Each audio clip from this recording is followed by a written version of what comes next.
paraît que les gens malhonnêtes arrivent même à être honnêtes dans la malhonnêteté. Qui vole un jour, volera toujours. Quand je dis Pévi, vous répondez K. Pévi, K. Pévi, K. Eh bien, c'est l'histoire de Yévi, le malin malhonnête. Yévi vit dans un village paisible, un village rempli de travailleurs. Tous les jours, les habitants de ce village vont au champ, sauf Yévi qui n'aime rien faire. Le chef de ce village est bon, il a un bon cœur, il a un grand cœur et son champ à lui est également grand, rempli de tubercules, de légumes, de fruits. Ce chef, il encourage le vivre ensemble.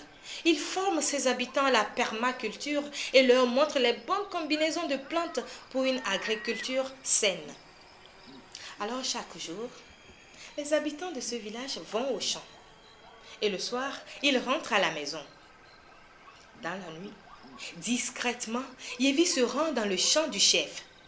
Il mange à satiété, il picore dans les légumes, déchire tout, défèque dans le champ, puis se nettoie le derrière contre un bel et grand arbre au beau milieu du champ.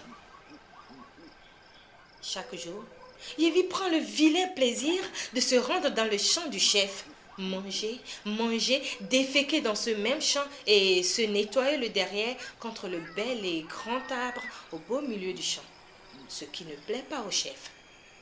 Alors un soir, sur conseil de la cour, le chef fait placer des mini-lames tout le long du bel et grand arbre au beau milieu du champ. Comme à son habitude, Yévi discrètement se rend dans le champ. Il mange, il picore dans les légumes, gaspille tout et au moment de se nettoyer le derrière, Pévi, il se blesse. Il a mal, il saigne. Il rentre à la maison, mais difficilement. Le lendemain, le chef fait appel à tout le village. Le chef demande à ce que toute la population se retrouve sous l'arbre à palabre. Ce jour, on allait connaître la vérité. Celui-là qui s'en va dans le champ du chef, on allait le découvrir. L'heure venue, les habitants s'amènent un à un, une à une. Ils viennent et se font vérifier le derrière. Yévi vient très en retard. À son tour de se faire vérifier le derrière, le garde chargé de cela remarque que Yévi a porté plusieurs culottes. Il prend le temps de les déchirer une à une, jusqu'à presque les derniers. On entend une chanson au loin. Ko, bekegbe Yévi la, kemepia, et fiolaku, et fiosron la cou, amesiame la coulo. Ko, bekegbe Yévi la, kemepia, et fiolaku, et fiosron la cou, amesiame la coulo.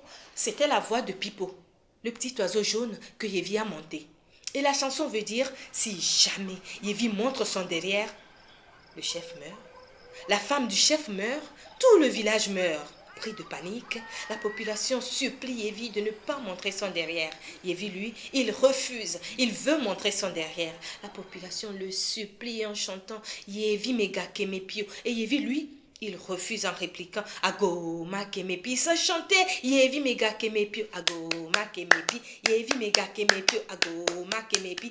Il supplie Yévi de ne pas montrer son derrière. Yévi, lui, il refuse, il veut montrer son derrière. Mais le chef, aussi bon qu'il soit, respecte la volonté de son peuple et laisse partir Yévi, le malin malhonnête. Il a réussi à s'échapper.